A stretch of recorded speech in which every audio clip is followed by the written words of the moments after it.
नमस्कार, मैं हूं आशीष और आप देख रहे हैं आशीष कॉमर्स क्लासेस। मेरे प्रिय साथियों, हम लोग बात कर रहे हैं इनकम टैक्स की और इनकम टैक्स में हम लोग चर्चा कर रहे थे इनकम फ्रॉम कैपिटल गेन की। इनकम फ्रॉम कैपिटल गेन में हम लोगों ने बहुत सारे टॉपिक को पहले समझा है और जाना है।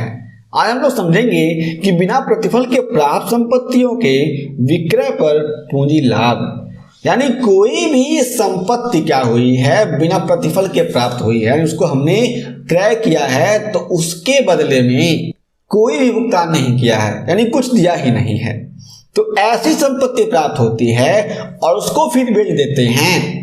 तो इसके परिप्रेक्ष्य में जो पूंजी लाभ है उसकी गणना कैसे की जाती है? Capital gain on sale of asset acquired without consideration, बिना प्रतिफल के प्राप्त संपत्तियों के विक्रय पर पूंजी लाभ।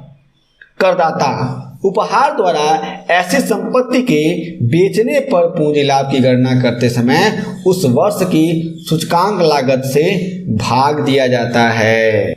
करदाता द्वारा ऐसी संपत्तियों के बेचने पर पूंजी लाभ की गणना करते समय उस वर्ष की सूचकांक लागत से भाग दिया जाता है।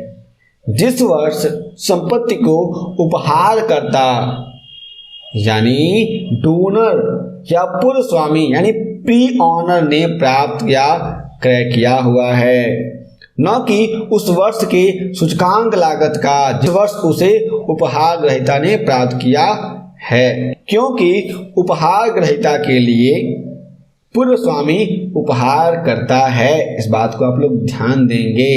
जो उपहार दे रहा है और कोई भी संपत्ति उपहार में दी जा रही है, तो यहाँ पर ध्यान रखने वाली बात है कि जो व्यक्ति उपहार दे रहा है उस समय उस व्यक्ति के द्वारा जो भी उपहार दिया जा रहा है उस व्यक्ति ने उस संपत्ति को कितने में खरीदा था उसकी वैल्यू को यहाँ पर देखा जाता है, क्योंकि जो व्यक्ति उपहार को प्राप्त कर रहा है उसका तो कोई वैल्यू होगा नहीं ना।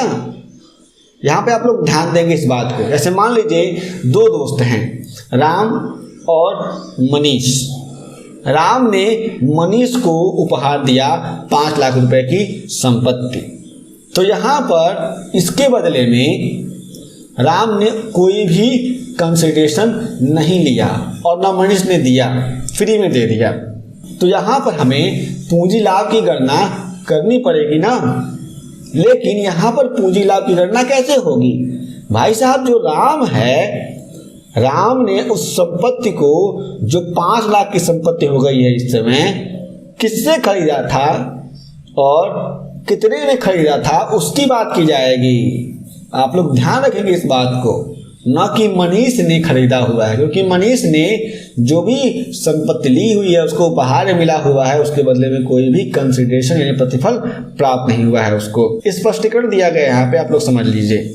यदि किसी कारणवश संपत्ति के भूतपूर्व या पूर्व स्वामी की संपत्ति को प्राप्त करने की लागत का पता नहीं लगता, तो पूर्व स्वामी द्वारा संपत्ति प्राप्त करने की तिथि से संपत्ति का जो भी उचित बाजार मूल्य फेयर मार्केट वैल्यू होता है वही उस संपत्ति को प्राप्त करने की लागत मानी जाती है। ऐसे मान लीजिए जो भी मैंने एग्जाम्पल बताया, राम ने 5 लाख रुपए की संपत्ति मनीष को दे दी।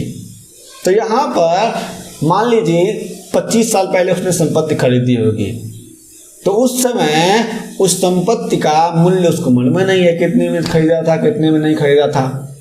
हो सकता है उसके पिताजी ने खरीदा हो। तो जब कभी भी लागत निकाली जाएगी तो देखा जाएगा कि इस वर्ष में वह संपत्ति खरीदी गई है, उस समय का जो मार्केट वैल्यू होगा उसको कंसीडर करके मार्केट वैल्यू निकाल करके वहाँ पर जो भी संपत्ति की लागत है वह स्वीकार कर ली जाती है।